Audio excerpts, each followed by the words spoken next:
क्या काम है वचन सुनाना और उस वचन का उपयोग करना आपका काम है ना। और वो काम जो परमेश्वर आपके अंदर करता है। और आज जो हम बात करने वाले हैं कि आज जो हमारी जो योग्यता है कि हम जहाँ पे भी है जिस जो भी कार्य करते हैं वह तो हमारी ओर से नहीं है, परमेश्वर की ओर से, ठीक है।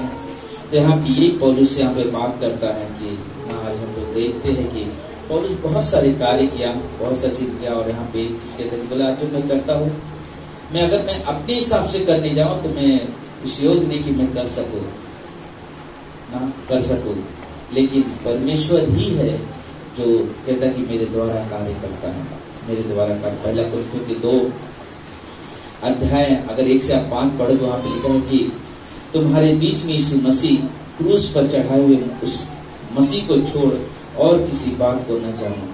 पौलुस कहता है कि मुझे और कोई बात नहीं जानना है, उसको वो कहता है सिर्फ मुझे एक बात को जानना है, प्रभु यीशु मसीह मेरे लिए क्रूस पर जा गया और कोई चीज मुझे नहीं बात करना है और कोई चीज मुझे बात नहीं करनी है। और जब हम लोग देखते हैं कि पुराने नियम में हम लोग जाते हैं निर्गमन के 19 से 24 अध्याय आप पढ़ोगे तो वहाँ पे परमेश्वर एक नई वाचा का बात करता है, जो भी हम लोग यहाँ पे भी पढ़ा पवित्र किताब में। नई वाचा है क्या चीज? पुरानी वाचा और नई वाचा है क्या चीज? पुरानी वाचा में बहुत सारे नियम होते थे, बहुत सारे कानून होते थे जिसके द्वारा, लेकिन आज जो है आज अलग है। आज अलग क्यों है और क्या है अलग, देखते हैं हम लोग। यिर्मयाह का 31 अध्याय खोलेंगे।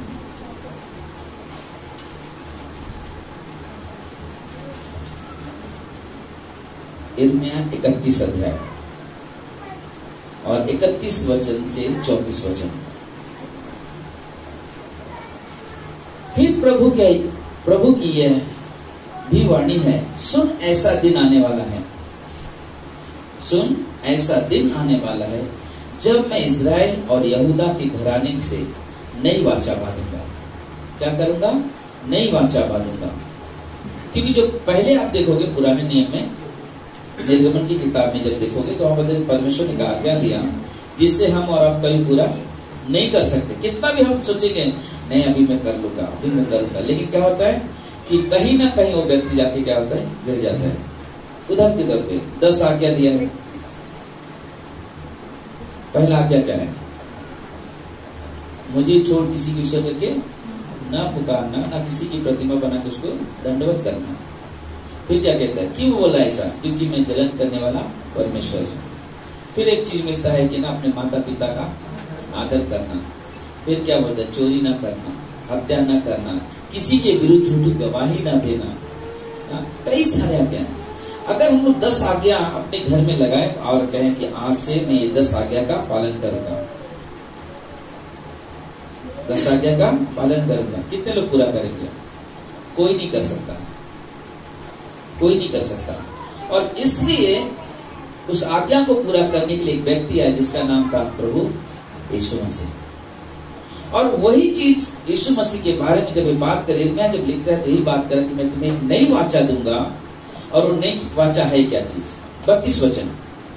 वह उस वाचा के समान न होगी जो मैंने उनके पुरखाओं से उस समय बांधी थी जब मैं उनका हाथ पकड़कर उन्हें मिस्र देश से निकाल लाया था ना। जब वो लोग मिस्र में थे इजराइल के लोग, उस समय जो बदला वो वाला नहीं होगा, क्योंकि यद्यपि मैं उनका पति था तो भी उन्होंने मेरी वाचा तोड़ डाली, तोड़ डाली। परंतु जो वाचा मैं उन दिनों के बाद इज़राइल के घराने से बांधूंगा वह यह है, क्या है सुनिए, मैं अपनी व्यवस्था उनके मन में समाऊंगा और उसे उनके हृदय पर लिखूंगा। पहले कैसे वाचा लिख के आया था ना? पटिया पे, पत्थर के पटिया पे लिख के आया था। आज परमेश्वर बोलता कि मैं अपनी वाचा क्या करूंगा? उनके मन में समाऊंगा और उनके हृदय पे लिखूंगा ना। पटिया नहीं लेगा सामने कोई चीज करना नहीं, अपनी परमेश्वर कहता मैं उनके हृदय में लिखूंगा और मैं उनका परमेश्वर ठहरूंगा और वे मेरी प्रजा ठहरेंगे। प्रभु की यह वाणी है। 34।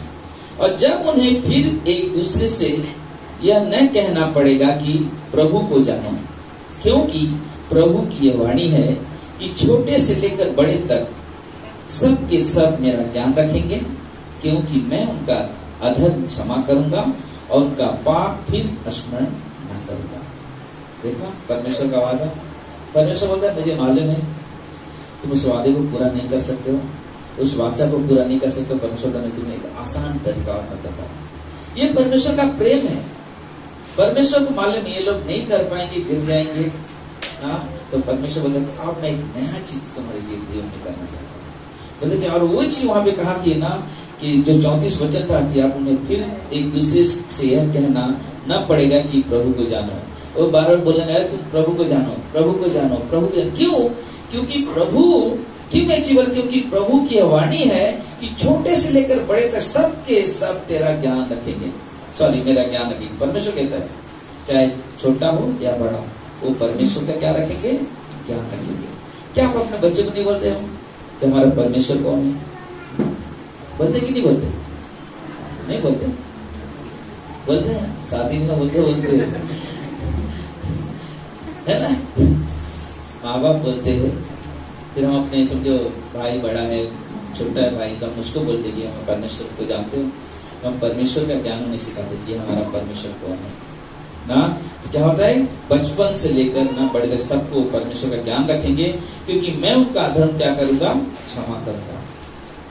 मैं उनका धर्म क्षमा करूंगा और उनका पाप फिर कभी याद ना करूंगा। 32 का 40 वचन देखो क्या कहता है। मैं उनसे यह वाचा बांधूंगा कि मैं कभी उनका संग न छोड़ूंगा। देखिए एक और चीज परमेश्वर ने, मैं वाचा बांधूंगा कि मैं कभी भी उनका संग न छोड़ूंगा। यीशु मसीह का एक नाम था, मालूम है, जन्म से पहले एक नाम रखा गया था। यशायाह के 14:7 में क्या था? क्या था? 7:14 में इम्मानुएल। उसका मतलब क्या था? परमेश्वर हमारे साथ है। और यही चीज आज परमेश्वर यहाँ पे वादा कर रहा है कि मैं उनका संग न छोड़ूंगा, उनका भला करूंगा, भला करना न छोड़ूंगा, और अपना भय मैं उनके मन में ऐसा समाऊंगा कि वे कभी भी मुझसे अलग ना होना चाहेंगे। मतलब कि मैं इतना इस तरह से उनके जीवन में काम करूं, उनका भय शरीर से नहीं होगा, उनके अंदर होगा, उनके अंदर डर होगा। जैसा हमने कई बार उदाहरण में वापस वो उदाहरण सोचो, मेरा बच्चा बड़ा है, समझो सूरज को ले लो, सूरज है, सूरज सोचो अपने पिताजी को बहुत आदर करते हैं, है ना, बहुत आदर करते हैं। और सोचो भय जो अंदर है और जो बाहर का कैसे होता है। एक भय ऐसा है कि वो कहीं पे भी रहेगा तो पिता का भय मानना, कैसे मालूम पड़ेगा? सोचो अगर मैं घर में हूँ, जितना सम्मान देता हूँ और जिस चीज से मैं कहता हूँ ऐसा कोई काम ना करूँ जिससे पिताजी को ठेस लगे, तो मैं दूर भी रहूंगा तो मैं वही काम करूंगा जिससे मेरे पिताजी को ठेस ना लगे। और ये है कि उसका भय कहाँ पे है? अंदर है, ऊपर नहीं है। ऊपर रहेगा तो क्या होगा ना, पिताजी के सामने बहुत अपने आप में बहुत ही नम्र हूँ, लेकिन बाहर गया तो क्या हो गया? वापस संसार जैसा हो गया। तो ये भय खाली क्या है? ऊपर से है। लेकिन जो भय हमारे अंदर बसा हुआ रहेगा, जो भय हमारे अंदर बसा हुआ रहेगा, मतलब कि वो क्या करता है, जहां भी रहेंगे वो भय मानेंगे। और वही चीज परमेश्वर कहता है मैं तो उसका साथ में छोड़ूंगा, उनका साथ न छोड़ूंगा, उनका भला करना न छोड़ूंगा। साथ भी नहीं छोड़ेगा परमेश्वर, भलाई करना भी नहीं छोड़ेगा। और ये भी कहता कि मैं उनके अंदर, उनके मन में अपना भय रखने के लिए दूंगा, ताकि वो जहां भी रहेंगे मेरा आदर और मेरा भय करेंगे। और ये सच्चाई है, परमेश्वर यही चीज कहता है। यीशु ने अपने चेलों को अंतिम भोज के लिए बुलाया। आप देखा होगा अंतिम भोज प्रभु भोज कहा जाता है, वहां पे भी एक नई वाचा की बात कही गई। लेकिन हम जो बात करें उसके बाद फिलिपियों के 3:9 क्या कहते हैं? ना कि अपनी उस धार्मिकता के साथ जो व्यवस्था से है, वह उस धार्मिकता के साथ जो मसीह पर विश्वास करने के कारण है और परमेश्वर की ओर से विश्वास करने पर मिलती है ना। बोलते कि हमारी धार्मिकता वो धार्मिकता नहीं है जो हम क्या किया, सिर्फ वो व्यवस्था को करते हुए पाया। हम व्यवस्था के द्वारा हम धर्मी नहीं ठहर सकते। क्योंकि व्यवस्था इतनी कठिन है करना। मैं ये नहीं कह रहा हूं कि व्यवस्था बुरा है, व्यवस्था हमें एक चीज बता देता है कि मैं पापी हूं और व्यवस्था क्या है, पवित्र है, और उसके वो कर नहीं सकते। तो इसलिए यहाँ पे पौलुस कहता है, जो हमने पहले भी कहा कि, और यहाँ पे पौलुस फिलिपियों के 3 में भी वही पौलुस बात कर रहा है, मतलब कि हमारी धार्मिकता, हमने जो मसीह पे विश्वास किया उसके द्वारा हम धर्मी ठहरे गए। हम व्यवस्था का पालन करके नहीं ठहरे, हम यीशु मसीह पे विश्वास, क्योंकि उस व्यवस्था को किसने पूरा किया, प्रभु यीशु मसीह। यीशु मसीह के पूरा करने के द्वारा आज हम उसके यीशु मसीह जब विश्वास करते हैं तो वही धार्मिकता हम पर मिलती है। कैसे हो गया, बस देखिए, आदम जो पहला आदमी जिसने पाप किया, जिसके द्वारा पाप सारे बने, तो बताइए आदम का पाप हम सबके ऊपर, हम सबके पाप यीशु मसीह के ऊपर, और यीशु मसीह की धार्मिकता हम विश्वास करते हैं। हालेलुया, समझ में? यानी कि आदम के पाप हम सबके ऊपर, हम सबके पाप यीशु मसीह के ऊपर, और यीशु मसीह की धार्मिकता हम सबके ऊपर। कब? जब हमने उनके ऊपर विश्वास किया, विश्वास किया। रोमियों का 7:6 कहता है, परंतु जिसके बंधन में हम थे उसके लिए मरकर आप व्यवस्था से ऐसे छूट गए कि लेख की पुरानी रीत पर नहीं, पर आत्मा की नई रीत पर सेवा करते हैं। हालेलुया। मतलब कि अब हम जो सेवा कर रहे हैं, हम बंधन में नहीं कर रहे हैं ना, जकड़े हुए नहीं कर रहे, बोले क्या हम उससे छूट गए हैं, हमारे पास कोई रीति नहीं, कोई रिवाज नहीं, हम आजाद और स्वतंत्र होकर परमेश्वर की सेवा और परमेश्वर की आराधना करते। 8:4 कहता रोमियों का, जिससे व्यवस्था की विधि हमें जो शरीर के अनुसार नहीं है, नहीं वरन आत्मा के अनुसार है, जीवन बिताते हैं और पूरी की जाती है ना। तो बोले कि हमारे अंदर जो विधि, जो रीति रिवाज है, बोले हम शरीर के द्वारा नहीं है, ये हम परमेश्वर पे विश्वास करने के द्वारा, हमें पवित्र आत्मा के द्वारा हमें मिला है, और वह है परमेश्वर के द्वारा धार्मिकता। इसलिए परमेश्वर चाहता है कि हम इस चीज को समझे कि हमारे पास जो धार्मिकता है कहां से आया, हमारे पास जो धार्मिकता है कहां से आया। इब्रानी के 8:7-10 में क्या लिखा हुआ, इब्रानी का 8:7-10, यदि वो पहली वाचा निर्दोष होती तो दूसरे लिए अवसर न ढूंढता था। पहली वाचा अगर निर्दोष हो, जो पहली वाचा अगर हम पूरा कर देते थे तो जरूरत नहीं थी कि नई वाचा परमेश्वर हमको और आपको दे। लेकिन वो कह रहा है, यहाँ पे लिखता है पौलुस की, यदि पहली वाचा निर्दोष होती तो इसके लिए अवसर न ढूंढा जाता था, पर वह उन पर दोष लगा कर कहता है, प्रभु कहता है, देखो वे दिन आ रहे हैं, मैं इस्राएल के घराने के साथ और यहूदियों के घराने के साथ नई वाचा बांधूंगा। यह उस वाचा के समान न होगी जो मैंने उनके पूर्वजों के साथ और उस समय बांधी थी, जब मैं उनका हाथ पकड़कर उन्हें मिस्र देश से निकाल लाया। वे मेरी वाचा पर स्थिर न रहे और मैंने उनकी सुधि न ली। प्रभु यही कहता है। 10 वचन, फिर प्रभु कहता है कि जो वाचा मैं उन दिनों के बाद इस्राएल के घराने से बांधूंगा वह यह है कि मैं अपनी व्यवस्था को उनके मन में डालूंगा, उसे उनके हृदय पर लिखूंगा, और मैं उनका परमेश्वर ठहरूंगा और वो मेरे लोग होंगे। हालेलुया। परमेश्वर एक ही चीज, परमेश्वर हमारे लिए हर चीज आसान करने की कोशिश किया। पहले यीशु मसीह दुनिया में नहीं थे तो क्या होता था कि पहले स्वर्गदूत, पहले परमेश्वर खुद आदम से बात करते थे, फिर बाद में देखेंगे तो अब्राहम उन लोगों से भी परमेश्वर ने बातें किया, फिर स्वर्गदूत आकर उनसे बात करते थे, फिर जो बात परमेश्वर भविष्यवक्ताओं से बोलते थे वो बात क्या होता था, हमारे पास आते थे। फिर उसके बाद देखा परमेश्वर की अभी भी ना कुछ और आसान तरीका ढूंढना है।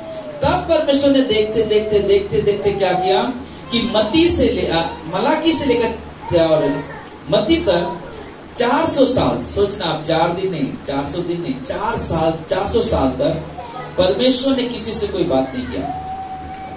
400 साल तक परमेश्वर ने किसी से कुछ बात नहीं की। हम लोग सोचते कि 400 साल, सोचो ना, अगर एक आदमी अगर एक दिन खाना ना खाए तो बोलेगा कमजोरी आ गया। एक विश्वासी एक दिन बाइबल नहीं पढ़ेगा तो बोलेगा क्या मजा, अच्छा दिन अलग जा रहा है। एक दिन प्रार्थना नहीं करते, बोले सोचो 400 साल अगर परमेश्वर बात नहीं करे तो उस समय उन लोग जिए कैसे होंगे। उन समय में लोगों का विश्वास कैसा होगा? 400 साल परमेश्वर कोई दर्शन नहीं दे रहा है, कोई बात नहीं कर रहा है, कुछ नहीं, और लोग विश्वास में बने हुए। और उसके बाद 400 साल के बाद फिर देख रहे कि स्वर्गदूत आता है यीशु और मरियम के पास, उन्हें बताता है कि यीशु मसीह तुम्हारे द्वारा दर्शन। तो परमेश्वर ने क्या किया? पहले उस भविष्यवक्ताओं के बाद क्या किया? यीशु मसीह, परमेश्वर ने कहा एक और नया तरीका ढूंढते। तो उन्होंने क्या तरीका ढूंढा? कि यीशु मसीह को मनुष्य के रूप में धरती पर भेज दिया। जब वो मनुष्य बनकर आया तो अब क्या हो गया? लोग उसे जानने लगे, पहचानने लगे। उसके कार्यों के द्वारा देखा कि उन्होंने बहुत बड़े बड़े चमत्कार किया। प्रभु यीशु ने अंधों को आंखें दी, लंगड़ों को चलाया, दुष्ट आत्मा से ग्रसित लोगों को छुटकारा दिया, मरे हुओं को जिंदा किया, बहुत सारे चमत्कार किया परमेश्वर। फिर आखिरी में देखते कि वो जो व्यवस्था की आज हम बात कर रहे हैं, कि वही व्यवस्था को पूरा करने के लिए यीशु मसीह धरती पे आया था। किसी ने पूछा, देखा तो यीशु मसीह ने कहा कि मैं व्यवस्था को लोप करने के लिए नहीं, यानी कि उसको मिटाने के लिए नहीं, लेकिन मैं व्यवस्था को पूरा करने के लिए आया हूं। यीशु मसीह कहता है कि मैं व्यवस्था को लोप करने के हटाने नहीं, लेकिन मैं व्यवस्था को पूरी करने के लिए। और यीशु मसीह ने उस व्यवस्था को पूरा किया। क्या क्या परमेश्वर ने आसान तरीका, कैसे हम इंसान अच्छे से समझ सके, बताया उस तरह से। अगर सोचो, अभी अगर हम देखेंगे मत्ती की किताब बोलते कि उन लोग को, यहूदियों लोग को एक राजा की जरूरत थी। सोचो अगर यीशु मसीह राजा होता था, क्या राजा में कोई के पास कोई भी चला जाता मिलने के लिए? नहीं जा सकता। सिर्फ उसके कर्मचारी होंगे या कोई दुखियारी होगा, वो भी बोलेगा तो बहुत समय लगेगा उसको मिलने के लिए। नहीं आज नहीं है, वो दिन सभा लगने वाली, उस दिन राजा आते यहाँ पे, तब आओगे तब मिलेंगे, है ना। लेकिन यीशु मसीह राजा होने के बावजूद भी कहाँ जन्म ले रहे हैं? एक गौशाले में, एक शहरी में जन्म ले रहे हैं, ताकि लोगों को और आसान पड़ जाएगी, इजी हो जाए, आसान हो जाए। लेकिन जब उसने वहां पे जन्म लिया, जब सेवकाई शुरू की, तो लोगों यहूदी ने कहा कि ये राजा तो नहीं है, कि उनको राजा चाहिए जो सिंहासन पे बैठे, वहां पे बात करे।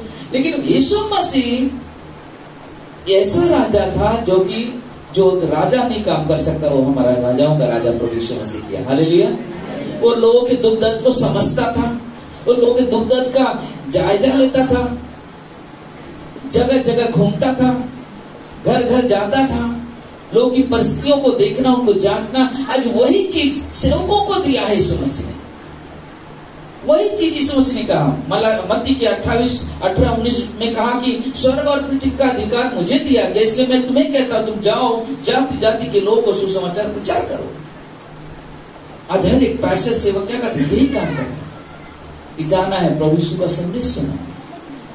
लोग खोए हुए हैं, उन्हें परमेश्वर के राज्य में लेकर आना है। बताइए, यीशु मसीह ने यही काम किया। यीशु मसीह जब दुनिया में जब काम करे, तो एक व्यक्ति ने पूछा, तू ऐसे चमत्कार कैसे करता है?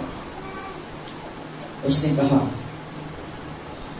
उसने ऐसा नहीं कहा कि अरे मैं तो प्रभु का बेटा हूं इसलिए कर देता हूं, नहीं। उसने कहा, जो मैं अपने पिता को देखता हूं करते हुए, वो देखकर वही काम नहीं करता हूं। ये उसकी सबसे बड़ी खामियां थी। कभी नहीं कहा कि अरे मुझे देखो मैं कैसा काम करता हूं, नहीं। आज बहुत सारे प्रचारक बोलते हैं कि अरे हमारे पास एक सामर्थ्य है, हमारे नहीं। बिना परमेश्वर के दिए हुए किसी के पास कोई सामर्थ्य नहीं आती है। परमेश्वर कार्य करता है, परमेश्वर कार्य करता है। इसलिए रोमियो का 8:2 कहता है, जीवन के आत्मा की व्यवस्था ने मसीह यीशु में मुझे पाप की और मृत्यु की व्यवस्था से स्वतंत्र कर दिया। यीशु मसीह ने मुझे पाप की व्यवस्था से, मृत्यु की व्यवस्था से क्या कर दिया? स्वतंत्र कर दिया।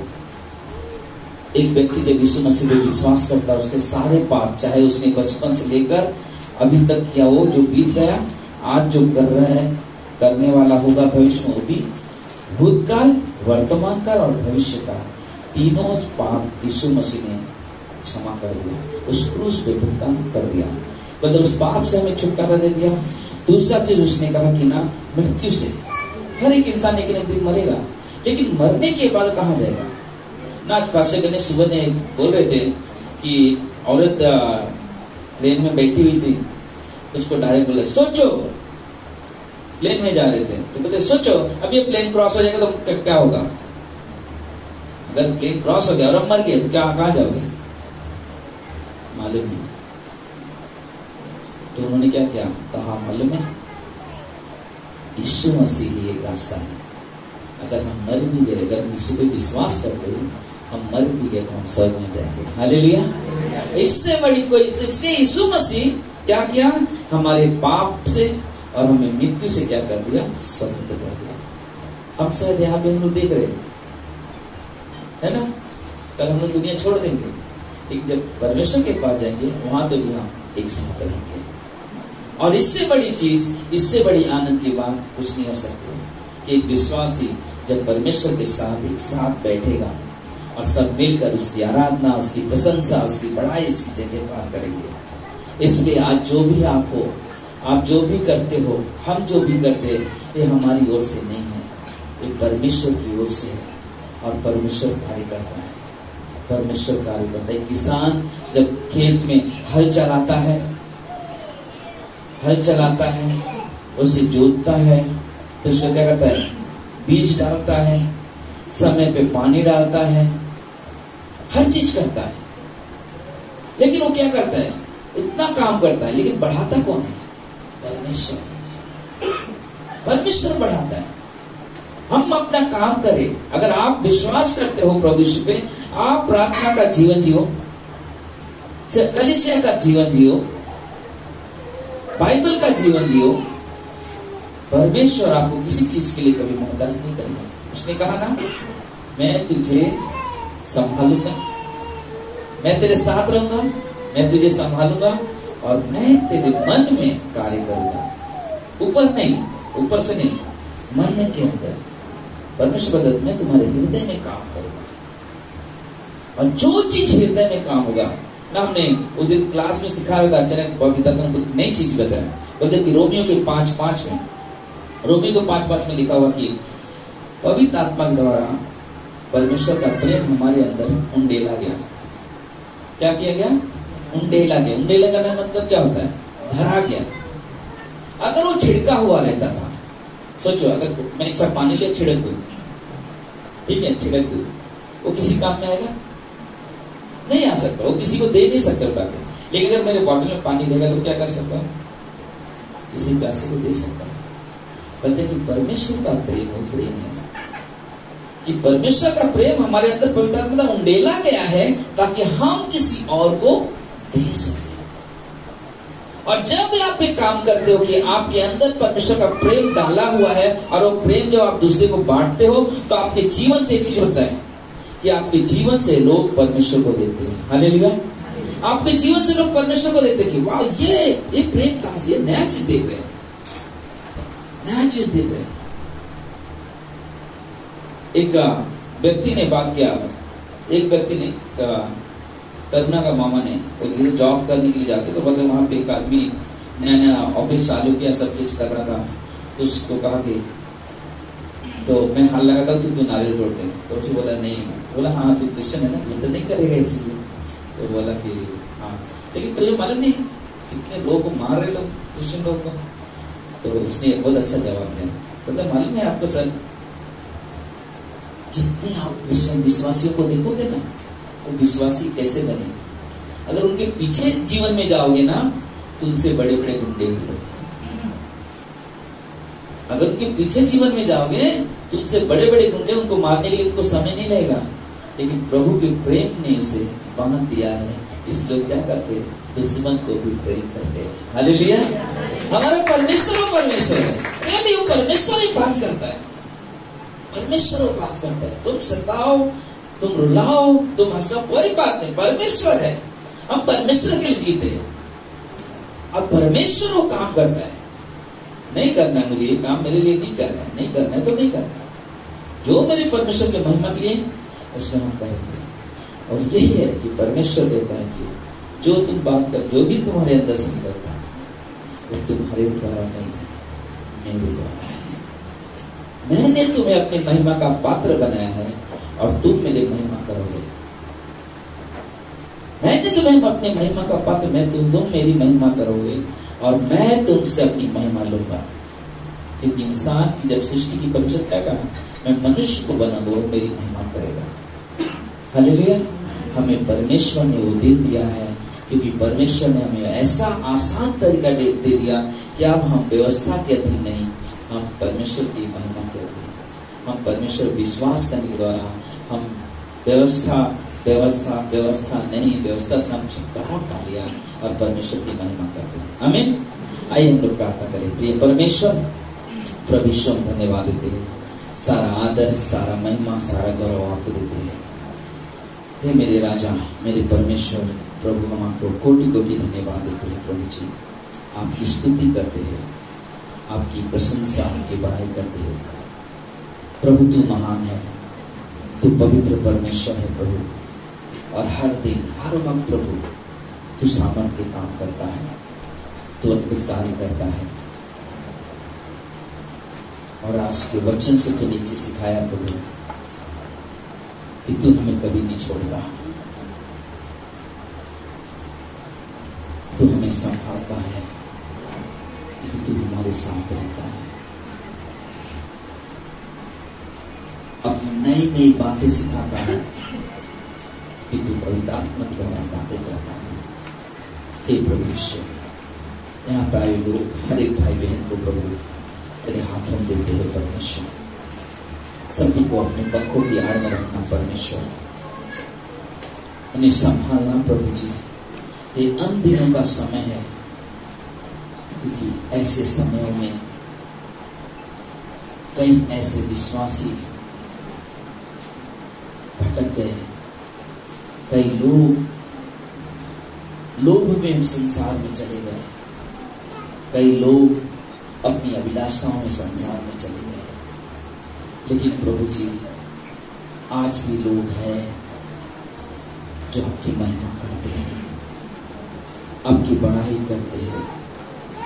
हे मेरे पिता, हे मेरे परमेश्वर, आप दया करो, आप कृपा करो परमेश्वर, और हर एक के हृदय को छुओ परमेश्वर, कि परमेश्वर हम आपके प्रेम में जो डूबे हुए हैं प्रभु जी, जो प्रेम आपने हमारे अंदर लेला है परमेश्वर, वो प्रेम लोगों के तक बांटे, सिर्फ अपने तक सीमित ना रखे, लेकिन दिन प्रतिदिन उस प्रेम का उपयोग करें, उपयोग करें, उपयोग करें, उपयोग करें।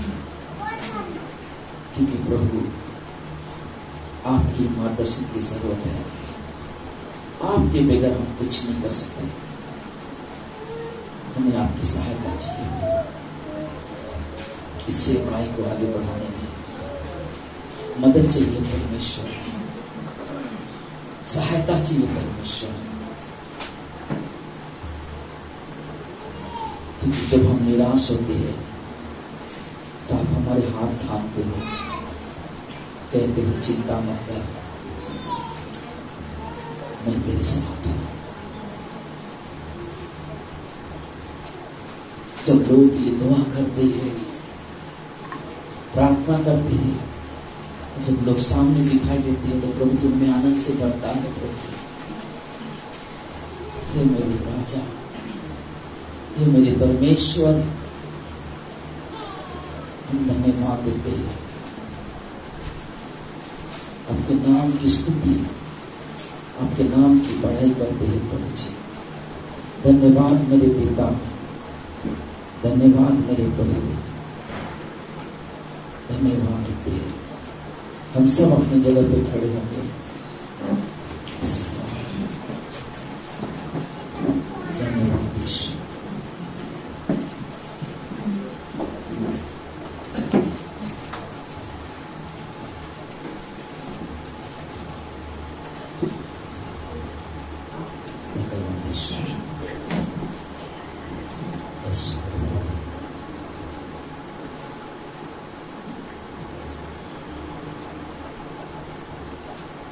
यीशु मसीह तेरे जैसा है कोई नहीं, तेरे चरणों में झुके आसमां और महिमा गाए ज़मीं। यीशु मसीह, तेरे जैसा है कोई नहीं, तेरे चरणों में झुके आसमान और महिमा गाए जमीन। हम गाए हो सेना, तू राजा होगा, राजा, तेरी महिमा होवे सदा। तू है प्रभु हमारा पिता, हम गाए हो सेना, तू राजा होगा, है राजा, तेरी महिमा होवे सदा। तू है प्रभु हमारा पिता, प्यारे पिता, तूने हमसे इतना प्यार किया, हमें पापों से छुड़ाने को अपने बेटे को कुर्बान किया। प्यारे पिता, तूने हमसे इतना प्यार किया, हमें पापों से छुड़ाने को अपने बेटे को कुर्बान किया। हम गाए हो सेना, तू राजा होगा, है राजा, तेरी महिमा होवे सदा। तू है प्रभु हमारा पिता, तू है प्रभु हमारा पिता। हाँ मेरे प्रभु, तू हमारा पिता है, तू हमारी कमजोरी को जानता